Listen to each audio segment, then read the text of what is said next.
मोदी ने कर दिया धमाका, चीन में मचा तहलका। लद्दाख बॉर्डर पर तांडव मचाएंगे घातक स्वदेशी हथियार।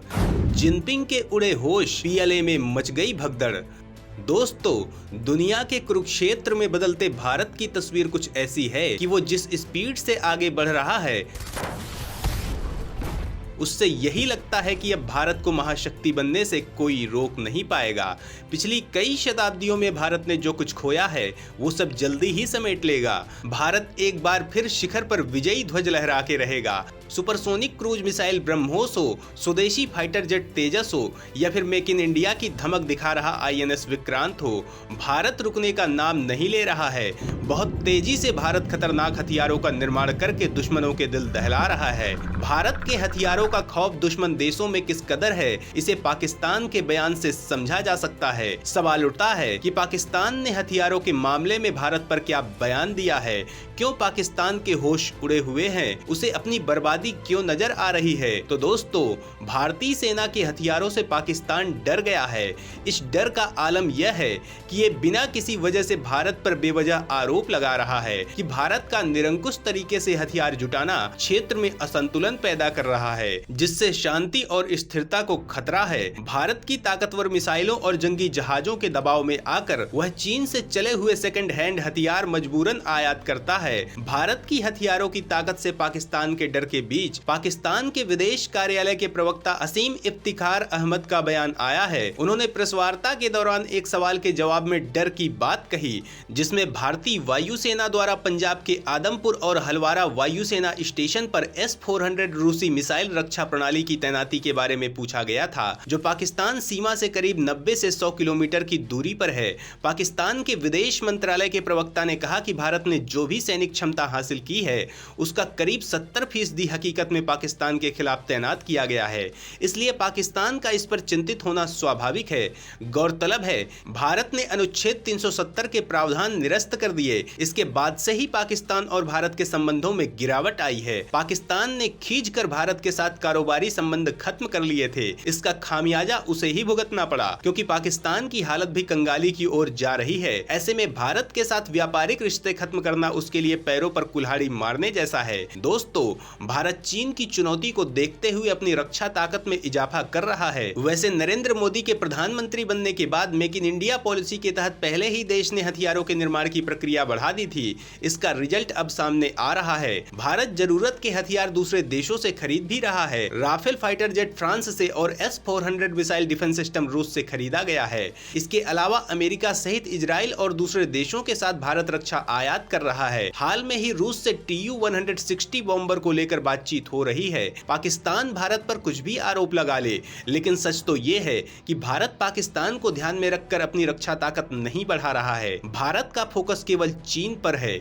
इसके अलावा भारत महाशक्ति बनने की दिशा में काम कर रहा है और वो जानता है कि चीन उसके लिए सबसे बड़ी चुनौती है। रक्षा व्यापार चीन की ताकत है, इसलिए भारत इस मामले में चीन की चुनौती को काउंटर करने और दुनिया के लिए खुद एक विकल्प देने के लिए आगे आ रहा है और अब इसका रिजल्ट भी दिखने लगा है। भारत इसीलिए MTCR में शामिल हुआ था। भारतीय रक्षा एवं अनुसंधान संगठन बहुत तेजी से अपने कदम बढ़ा रहा है। वह आए दिन धमाके पर धमाके कर रहा है। इसी बीच देश ने एक बड़ा फैसला लिया है, जिससे देश के दुश्मनों की नींद उड़ गई है। चीन में बवंडर मच गया है। शहबाज का गला सूख गया है।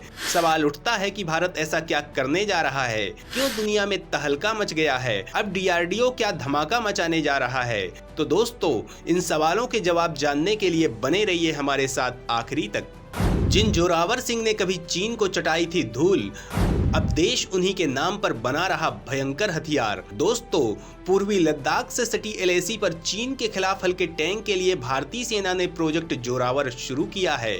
इस प्रोजेक्ट के तहत स्वदेशी लाइट टैंक लेने की तैयारी है। खास बात यह है कि लाइट टैंक के प्रोजेक्ट का नाम जम्मू कश्मीर रियासत के पूर्व कमांडर जोरावर सिंह के नाम पर रखा गया है, जिन्होंने 19वीं सदी में चीनी सेना को लहराकर तिब्बत में अपना परचम लहराया था। टैंक के नाम से ही भारत की मंशा साफ हो जाती है। भारत ने सीधे तौर पर चीन को जवाब देने के लिए ही इस प्रोजेक्ट को शुरू किया है। भारतीय सेना जल्द ही रक्षा मंत्रालय से लाइट टैंक लेने की मंजूरी लेने वाली है। इन हल्के टैंकों को मेक इन इंडिया के तहत देश में ही तैयार किया जाएगा।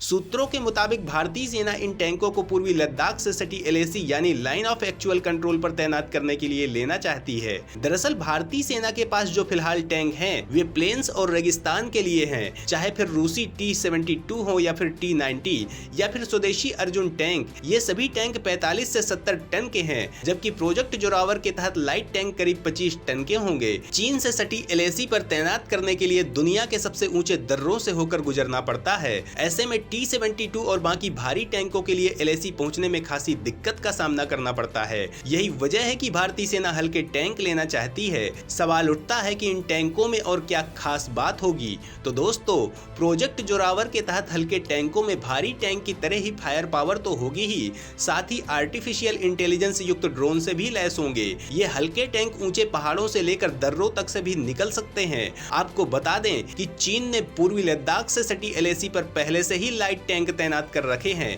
भारतीय सेना ने भी T-72 टैंक यहाँ तैनात किए हैं। अब तेज मूवमेंट के लिए भारतीय सेना प्रोजेक्ट जोरावर के तहत लाइट टैंक लेना चाहती है। दोस्तों, बड़ा सवाल ये है कि जिन जोरावर सिंह के नाम पर इस टैंक का नाम रखा गया है, उनका क्या रहा है इतिहास? उनके नाम से ही क्यों कांपते हैं चीनी? तो दोस्तों, जोरावर सिंह जम्मू कश्मीर रियासत के कमांडर थे, जिन्होंने 1841 में तिब्बत में घुसकर चीनी सेना को हराया था। चीनी सेना को हराने के बाद जोरावर सिंह अपने सैनिकों के साथ हिंदुओं के पवित्र तीर्थ स्थल कैलाश मानसरोवर गए थे। चीनी सेना को हराने के बाद जोरावर सिंह के सैनिक चीनी झंडे तक भारत ले आए थे। भारतीय सेना की मौजूदा जम्मू कश्मीर राइफल रेजिमेंट अपने को जोरावर सिंह की सेना का ही वंशज मानती है।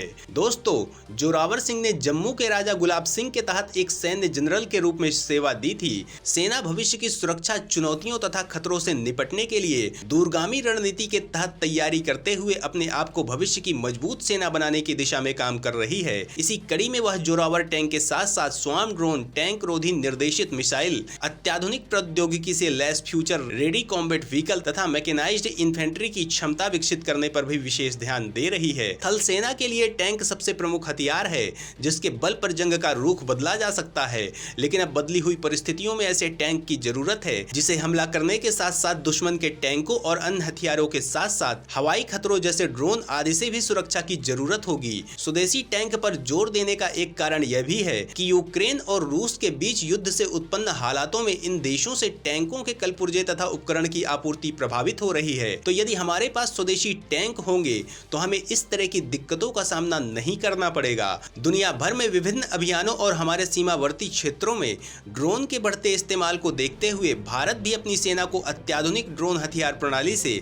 लैस करने की दिशा में बढ़ रहा है। सेना स्वार्म ड्रोन प्रणाली के महत्व और इसके इस्तेमाल को समझते हुए स्वदेशी कंपनियों से ड्रोन खरीद रही है और चीन से लगी वास्तविक नियंत्रण रेखा के साथ साथ हिंद महासागर क्षेत्र में अपने निगरानी तंत्र को मजबूत करने के लिए $3 अरब से अधिक की लागत से 30 MQ-9B प्रीडेटर सशस्त्र ड्रोन खरीदने को लेकर भारत की अमेरिका के साथ बातचीत अंतिम चरण में है। रक्षा क्षेत्र की प्रमुख अमेरिकी कंपनी जनरल एटॉमिक्स द्वारा निर्मित ड्रोन की नई दिल्ली और वाशिंगटन के बीच सरकारी स्तर पर खरीद के लिए बातचीत चल रही है। जनरल एटॉमिक्स ग्लोबल कॉर्पोरेशन के मुख्य कार्यकारी डॉक्टर विवेक लाल ने बताया कि दोनों सरकारों के बीच खरीदारी कार्यक्रम पर हमारी बातचीत अंतिम चरण में है। उन्होंने कहा, हमारा मानना है कि MQ-9B अधिग्रहण कार्यक्रम को लेकर अमेरिका और भारत सरकारों के बीच बातचीत अंतिम चरण में है।